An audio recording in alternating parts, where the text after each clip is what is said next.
Hey guys, how's it going? Tez back again with episode number 41 now of the Pack Only Road to Glory, and we've moved some people on. Some contracts have sold, some consumables, and also some fitness cards. We've got plenty. We can afford to sell a few, like we did last time. Sell a few ones that we will be guaranteed to get replacements for in our next pack to help boost our financial coin status as it is at the minute. Obviously, Sarko is still waiting to sell, as well as the player attribute cards. So hopefully they'll go for a little bit, and we're just doing some squad maintenance here, giving Quadro Asamoah a contract card. But of course we played 2 games in the last episode with that 4-4-2 side, so for the sake of fitness and rotation we'll switch to the 4-2-3-1 side. Now so far this episode, or this season rather, we've gone win-loss, win-loss. So hopefully we can improve on that one in this one. But we come up against a very strong 3-5-2 side. Podolski and Kone up top, a lot of pace up top. Out wide, Young and Valencia, so pace there as well. And at the back, 3 strong physical players, 3 strong physical defenders, David Luiz, Mbia and Chris Smalling. And I was really disappointed there that the defender didn't pass it. If you go back and look at it, I turned to, well, it says I turned, I pressed pass and turn so that Kabul would square it to the other defender and I could clear it, but he didn't pass it, he just turned. And I was really unfortunate there to lose possession. But again, it kind of evened itself out. Karma went back against him, and his goalkeeper there really should have done better with that shot from Chu Young Park, but he palmed it into the side netting, so we brought it back to 1-1.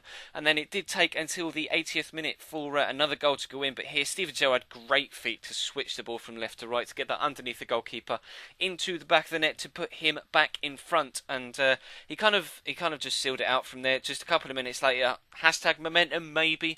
I'm really quite annoyed that Aruna Kone won that header so convincingly against my defender, but nonetheless that is going to be the end of the game, and we are going to lose the first one 3-1. So we've gone win-loss, win-loss, loss. So we kind of need to rectify that in the next game.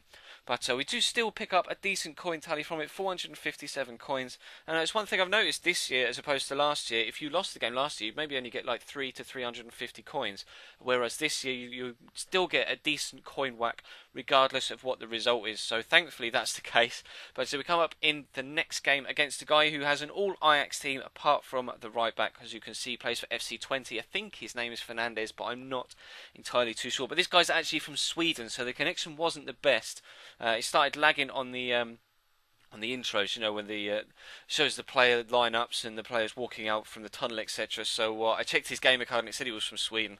But anyway, if that chance there with Gary Medel had gone in straight away in the early opening minutes, I would have gone absolutely batshit crazy, because that would have been an amazing overhead kick. But nonetheless, it took Chu Young Park. It had to be Chu Young Park to put us 1-0 up. Great feat, and when he's got that amount of space in the box, he's always going to finish it. And he's the sort of player that you just find when you do series like this. How's that not a penalty, by the way? Absolutely fuming, but fortunately Karma comes back, we get the aids, and we make it 2-0. But Chu Young Park, obviously, if you picked him up, or even if I picked him up in a pack on my main account, I think, why the hell is it giving me this player? He's not very good. He failed at Arsenal. He's not doing very well at Celta Vigo either. Why do I want this player in a pack? Yet, in series like this, they really shine. Players just stand out for their raw ability, and Chu Young Park is an absolute finisher. And it kind of adds an extra dimension to Ultimate Team, because obviously a lot of teams you see these days just have the same 15 to 20 players in him. It's all players for pace, or all players for bullshit strength, and you just can't get away from it. So it's nice to discover some different players, some maybe untapped talent, because not everybody would know about Chu Young Park, where he's come from, the fact that he went to Arsenal and kind of only played a couple of games for them in the League Cup, etc., and then moved on to Celta Vigo.